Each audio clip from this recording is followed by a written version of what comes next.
Halo semuanya, kenalin aku Selin Angelica Aurelia dari Sosial C. Nah, di sini aku mau ngejelasin nih tentang kesetaraan gender dan upaya untuk meningkatkan posisi perempuan di masyarakat. Nah, sebelum aku memulai untuk menjelaskan, aku udah nyiapin 2 data yang berkaitan dengan isu yang mau aku bawa ini.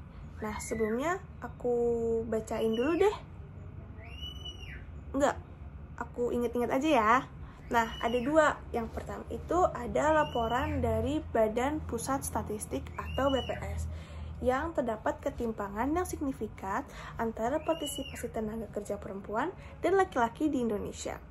Pada tahun 2020, hanya sekitar 52,39% perempuan yang terlibat dalam dunia kerja.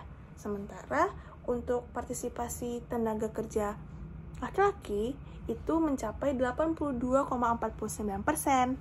Nah, untuk laporan kedua itu dari Global Gender Gap Index 2021 yang diterbitkan oleh World Economic Forum yang menempatkan Indonesia pada peringkat ke-106 dari ke-156 negara dalam hal kesetaraan gender, dengan peningkatan yang lambat dalam pengurangan kesetaraan gender dalam beberapa tahun terakhir. Nah, isu kesetaraan gender tidak hanya relevan bagi perempuan, tetapi juga memiliki dampak yang signifikan bagi seluruh masyarakat. Ketidaksetaraan gender menghambat potensi penuh perempuan dalam berkontribusi pada pembangunan ekonomi, sosial, dan politik. Ketika perempuan tidak memiliki hak dan akses yang sama seperti laki-laki dalam hal pendidikan, peluang kerja, dan partisipasi ekonomi dan politik, masyarakat kehilangan sumber daya yang berharga maksudnya, yang dapat memperkaya pertumbuhan ekonomi dan sosial. Selain itu, ketidaksetaraan gender juga menciptakan ketidakadilan dan ketidakseimbangan di berbagai aspek kehidupan. Dengan membahas isu ini, kita tidak hanya memperjuangkan hak-hak perempuan, tetapi juga membangun fondasi yang kuat untuk masyarakat yang lebih adil dan inklusif. Dengan kesadaran dan tindakan bersama, kita dapat menciptakan perubahan yang signifikan dalam memajukan hak-hak perempuan dan memperkuat kesetaraan gender di Indonesia. Nah, solusi yang bisa dilakukan dalam hal isu ini, isu sosial ini, yaitu ada 4 nih yang aku siapin, yang mau aku jelasin.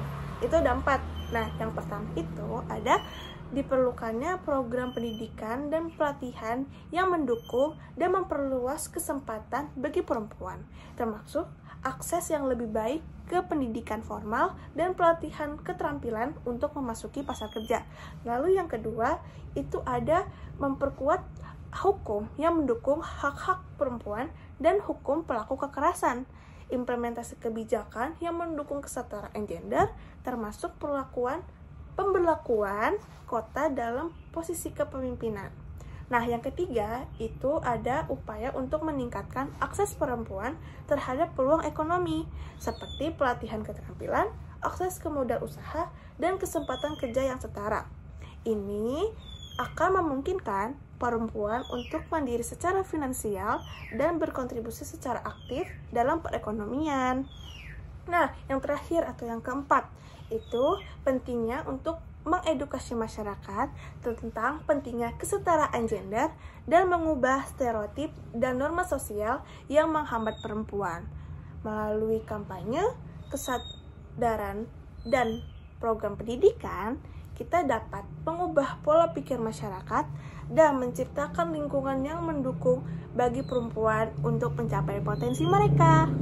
Nah, mari kita bersama-sama mengatasi ketidaksetaraan gender di Indonesia, dukung upaya untuk meningkatkan akses pendidikan bagi perempuan dan memperkuat perlindungan terhadap mereka dari segala bentuk kekerasan. Bersama, kita bisa menciptakan masyarakat yang lebih adil dan inklusif bagi semua individu tanpa memandang jenis kelamin, dengan mendukung pendidikan, penguatan hukum, pemberdayaan pemberdayaan ekonomi, dan meningkatkan kesadaran. Kita dapat menciptakan perubahan positif yang nyata dalam memajukan hak-hak perempuan dan memperkuat fondasi kesetaraan gender di Indonesia. Baterai 25%. Sekian, itu saja informasi yang dapat saya berikan. Dadah!